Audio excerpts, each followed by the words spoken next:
A gente volta a falar da eleição nacional agora com ele, Felipe Nunes, senhor da Quest, que foi aqui uma peça importantíssima para ajudar a gente a entender como é que essa eleição estava. Me ajudou ontem ao vivo. Obrigada, Felipe, ajudando a entender, fazendo o mapa, mostrando as contas, uma loucura. Querido parceiro, obrigada. O Brasil que sai das urnas é um país cindido, muito cindido. Emocionalmente, inclusive, né? Você tinha trazido essa coisa da polarização emocional, né? Uma coisa que é uma quebra, assim como você não se sente mesmo confortável nem está perto de quem está numa posição diferente da sua. Que Brasil é esse, Felipe, que sai da urna, e qual o tamanho do desafio do Luiz Inácio Lula da Silva?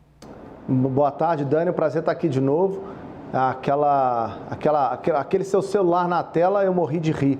Eu estava ali acompanhando a apuração, claro, aqui na CNN. Dani, o desafio do presidente Lula é enorme, né? Ele claramente conseguiu, no segundo turno, ampliar sua base política para ter ali uma frente ampla. O Lula que mudou o seu discurso no segundo turno para uma lógica menos do PT e mais, né, da ampliação da coalizão, de uma frente ampla de partidos, mas ainda tem dificuldade de conversar com esse outro Brasil que está presente. Quando a gente vê uma eleição tão disputada, tão competitiva, a gente fica pensando, é meramente uma disputa política. Não é. O que a gente está vendo no Brasil hoje é uma disputa de duas visões de mundo. Veja você, o presidente da República não fez nenhum pronunciamento até agora, ele está ainda lidando, pensando, avaliando como se posicionar. Afinal de contas, qualquer palavra, frase que Bolsonaro disser agora terá um efeito muito grande, não só sobre a comunidade internacional, mas sobre o seu eleitorado, que é o que está em jogo agora. O Lula, por outro lado, já fez um discurso, na minha avaliação, de união nacional, né, numa tentativa de colocar todo mundo ali para dentro, mas ele sabe que vai ser difícil conversar com esse outro eleitor.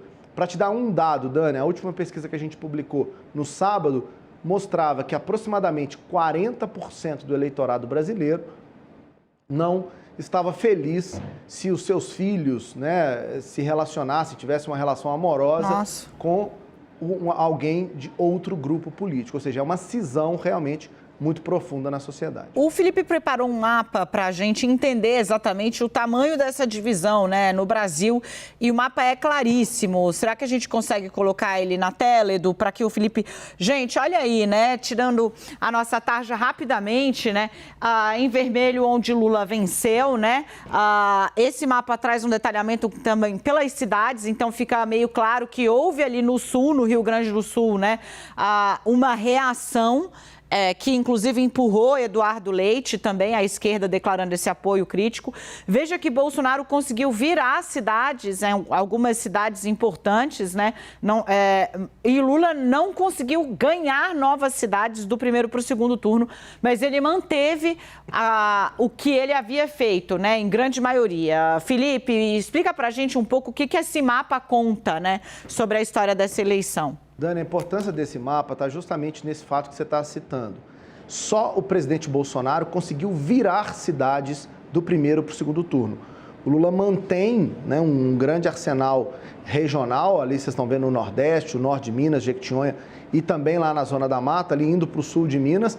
A parte de baixo do Rio Grande do Sul, o Lula manteve, mas olha que interessante, Dani, em São Paulo, onde a distância de Lula para Bolsonaro foi, na minha avaliação, fundamental para a vitória de Lula esse ano, o Bolsonaro não conseguiu virar muito. Ele conseguiu virar muito em Minas, inclusive lá no norte de Minas, a gente vê lá um pontinho azul lá no norte, quase que uma ilha, né? Ali está uma cidade importante do norte do estado, que é Montes Claros, ou seja, o trabalho do Zema foi importante, ele conseguiu fazer com que o Bolsonaro virasse algumas cidades no estado, mas em São Paulo isso não aconteceu e para mim isso foi determinante para o resultado que a gente viu ontem, já que a expectativa era que em São Paulo o presidente tivesse um desempenho muito melhor do que teve. Gente, o coordenador da campanha de Jair Bolsonaro, o filho mais velho dele, senador Flávio Bolsonaro, acaba de fazer uma nova postagem. Pai, estou contigo pro que der e vier. É um tom muito emocional, um recado direto. O Bolsonaro não falou nada Ontem ele se recusou a falar, inclusive com aliados próximos. O presidente ainda não falou ao país. Alguns eleitores radicais estão produzindo bloqueios em rodovias. O Flávio, no início do 360, está aí na sua tela, ó, a postagem é de agora, tem 50 segundos que ele fez. Essa é a vantagem do 360, a gente está conectado com tudo ao mesmo tempo, ao vivo, né? Então, aqui você sempre vai saber antes os fatos. Mais cedo ele havia dito o seguinte: obrigado a cada um que nos ajudou a resgatar o patriotismo, que orou, que rezou, que foi às ruas, deu seu suor pelo país que está dando certo e deu a Bolsonaro a maior votação da sua vida. Vamos erguer a cabeça e não vamos desistir do nosso Brasil. Deus no comando. E agora Flávio escreve: pai, estou contigo para o que der e vier. Felipe, tem aí uma coisa que é da característica da comunicação do bolsonarismo. Ela é muito ela puxa sempre pelo emocional, né, das pessoas. No primeiro momento, a gente avaliou aqui o Twitter do Flávio, né, como algo positivo, porque não teve contestação de resultado, não teve ataque a nenhuma instituição, né? Reconheceu o tamanho, porque tem aí, gente, o que eu já falei hoje é preciso ressaltar, né? O presidente teve a maior votação da história para um segundo colocado. É porque o Lula teve a maior votação da história que alguém já foi eleito no Brasil, né? Mas o que o Bolsonaro alcançou está longe de ser pequeno, né?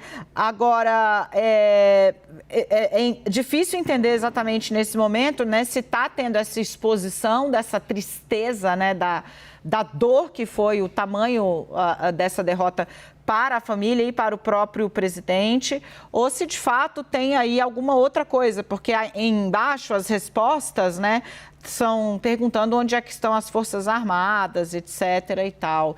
Felipe, que análise você pode fazer super a quente aí desse discurso ou do não discurso? Então, Dani, eu quero fazer uma análise sobre isso, sobre duas perspectivas. A primeira é a perspectiva da comunicação. Eu sempre falei, desde 2017, eu venho dizendo que a gente vive uma nova era, que é a era da política pop, em que as pessoas consomem muita informação também como entretenimento. Ou seja, a política, para além de informar, também entretém as pessoas. Como diria o Roger, né? A política é reality show com gente feia, né? Foi o que disse, ele era um dos principais, Roger Stone, um dos principais formuladores aí do fenômeno Trump. E isso chegou no Brasil, isso chegou no mundo inteiro, e isso faz diferença, Dani. Por quê? Porque o Bolsonaro compreendeu essa lógica muito bem e ele governa há muito tempo desse jeito, né? Conhecendo esse mecanismo de redes sociais profundamente. Não é à toa, Dani, que nas nossas pesquisas, quando a gente comparava como é que o eleitor do Bolsonaro se informa e como é que o eleitor do Lula se informa, são dois mundos diferentes. O eleitor do Bolsonaro se informa pelas redes sociais principalmente e o eleitor do Lula se informa principalmente pela TV. Ou seja, são mundos à parte, maneiras totalmente diferentes de entender essa comunicação. E isso que a gente está vendo aqui desde ontem à noite é exatamente esse controle, né, do timing da comunicação digital. Talvez seja o tempo maior que o Bolsonaro ficou sem twittar de todo o seu mandato, né? Ou seja, ele que sempre falou muito, sempre se comunicou muito. Muito provavelmente. Né? Ou seja, a gente nunca deve ter visto um tempo tão grande do presidente.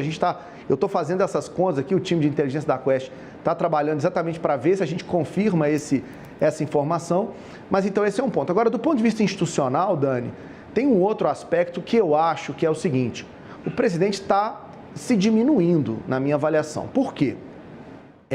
Falei isso ontem aqui no programa do VAC. A estabilidade de um sistema democrático, ela vale muito mais pelo comportamento do derrotado do que pelo comportamento do vencedor. Né? O vencedor, claro, vai celebrar, vai aceitar, mas são os derrotados que garantem a estabilidade política de uma democracia. É o comportamento deles que diz como é que o nosso regime está funcionando. E Bolsonaro, como você acabou de dizer, Dani, saiu dessa eleição gigante. A musculatura política do bolsonarismo, da direita, esse amálgama de antipetismo é enorme no país, não tem a menor dúvida sobre isso. Quando o presidente, diante desses grandes resultados, opta pelo silêncio, mesmo que seja emocional, na minha avaliação ele diminui a sua importância como um líder popular que ele se transformou ao longo desses anos, né? Bolsonaro, que provavelmente estará à frente, né, de uma oposição ao governo Lula nos próximos anos, podia muito bem agora estar simplesmente fazendo um gesto de reconhecimento do resultado, já que ele mesmo disse ao longo de todo o processo que reconheceria caso as eleições fossem limpas e justas. Recado esse dado pelo Departamento de Estado americano na nota que foi emitida ontem à noite. Querido, muito, muito obrigada por toda a parceria e que, claro, né, que só fez aí plantar a semente, porque a gente vai explorar você demais, demais. Aqui a gente não cansa de dar trabalho para os outros, entendeu? A gente gosta. Felipe Nunes, gente, CEO da Quest, que foi um dos faróis aí da gente nessa cobertura. Até mais, querido. Obrigado, Dani. Parabéns pelo seu trabalho. Você brilhou mais uma vez nessa cobertura. Obrigado pela oportunidade. Um grande abraço. Imagina, querido.